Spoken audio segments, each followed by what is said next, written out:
Assalamualaikum warahmatullahi wabarakatuh. Perkenalkan, nama saya Indah Fiona Putri, NPM 18021.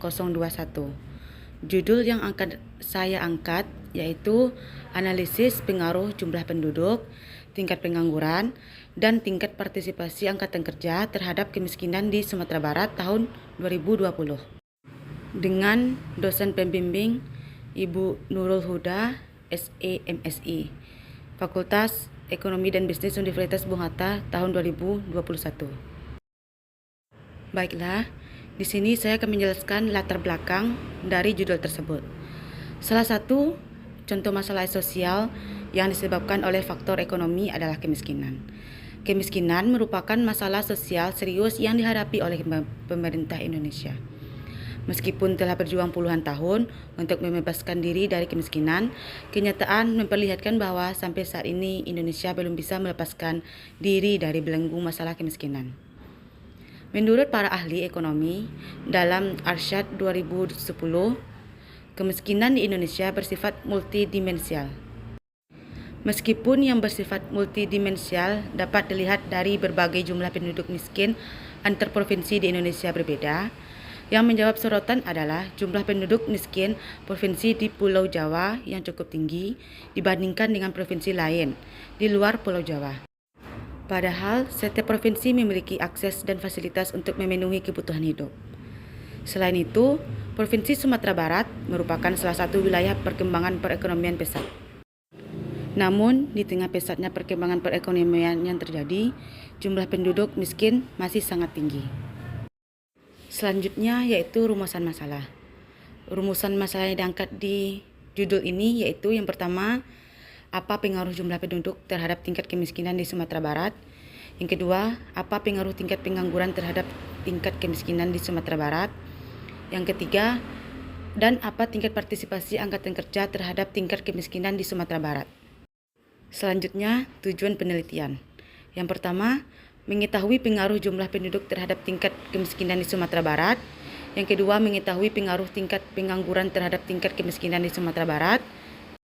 Yang ketiga, mengetahui pengaruh tingkat partisipasi angkatan kerja terhadap tingkat kemiskinan di Sumatera Barat. Selanjutnya, metode penelitian. Metode analisis data. Dalam penelitian ini termasuk ke dalam penelitian kuantitatif, karena penelitian ini disajikan dengan berbagai bentuk angka. Hal ini sesuai dengan pendapat Ari Kunto 2006, bahwa penelitian kuantitatif adalah pendekatan penelitian yang banyak dituntut menggunakan angka, mulai dari pengumpulan data, penafsiran terhadap data tersebut. Penelitian ini dilakukan di 19 kabupaten atau kota provinsi di Sumatera Barat tahun 2020. Jenis data yang digunakan dalam penelitian ini adalah data sekunder, yang terdiri dari data jumlah penduduk, tingkat pengangguran, dan tingkat partisipasi angkatan kerja. Teknik pengumpulan data yang digunakan adalah studi pustaka, sedangkan teknik analisis data yang digunakan adalah analisis kuantitatif dan analisis statistik. Analisis statistik yang digunakan dalam penelitian ini dilakukan dengan analisis regresi linear berganda. Adapun persamaan modelnya yaitu sebagai berikut. Y sama dengan alfa tambah BX tambah BX tambah BX tambah E dengan keterangan sebagai berikut. Ini merupakan data dari kemiskinan, jumlah penduduk, pengangguran, dan tingkat partisipasi angkatan kerja di kabupaten atau kota di Sumatera Barat tahun 2020. Selanjutnya, hasil penelitian. Model persamaan dari penelitian ini adalah K sama dengan B0 ditambah B1 JP ditambah B2P ditambah B3 TPAK tambah E. K sama dengan min 37,75717 ditambah 0,059389 JP dikurang 0,893794 P ditambah 0,591752 TPAK ditambah E. Berdasarkan hasil estimasi persamaan regresi linear berganda dapat disimpulkan bahwa yang pertama, Hasil estimasi persamaan regresi linear berganda diperoleh konstanta sebesar min 37,75717. Jika variabel independen jumlah penduduk X1, pengangguran X2, tingkat partisipasi angkatan kerja X3 sama dengan 0, maka kemiskinan turun sebesar 37,75717. Kedua, hasil estimasi persamaan regresi menghasilkan nilai koefisien dari jumlah penduduk X1 0,059389.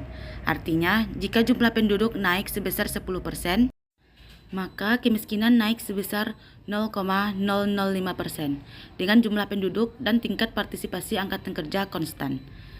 Yang ketiga, hasil estimasi persamaan regresi menghasilkan nilai koefisien dari pengangguran X2 min 0,893789. Artinya, jika pengangguran naik sebesar 10%, maka pengangguran turun sebesar 0,089 dengan asumsi jumlah penduduk dan tingkat partisipasi angkatan kerja konstan. Yang keempat, hasil estimasi persamaan regresi menghasilkan nilai koefisien dari tingkat partisipasi angkatan kerja X3 0,591752. Artinya, jika tingkat partisipasi angkatan kerja naik sebesar 10%, maka tingkat partisipasi angkatan kerja naik sebesar 0,059% dengan asumsi jumlah penduduk dan pengangguran konstan. Selanjutnya, kesimpulan dari gambar yang pertama yaitu berdasarkan uji normalitas di atas, dapat dilihat bahwa nilai probability 0,163795 akan dibandingkan dengan alfa sama dengan 0,05. Jadi, 0,163795 besar dari 0,05. Maka dengan ini H diterima dan H ditolak. Artinya, residual terdistribusi normal. Selanjutnya, penjelasan dari gambar yang kedua yaitu berdasarkan hasil uji multikolinearitas menggunakan matriks correlation. Tidak terdapat angka yang lebih besar dari syarat multikolinearitas sebesar 0,80. Artinya, tidak terdapat multikolinearitas antar variabel bebas. Selanjutnya, penjelasan dari gambar pertama yaitu pada hasil estimasi perbaikan di atas menunjukkan bahwa nilai probabilitas Chi-square 4 sebesar 0,3615 besar sama dengan 0,05 sehingga dapat disimpulkan diterima dan ditolak. Berdasarkan hasil estimasi perbaikan tersebut, dapat disimpulkan bahwa dalam model empiris yang digunakan tidak terdapat situasi heteroskedastisitas dalam model ini. Selanjutnya, untuk penjelasan gambar yang kedua, berdasarkan uji Big Test T menunjukkan bahwa nilai probability Chi-square 0,1650 lebih besar alfa sama dengan 0,05.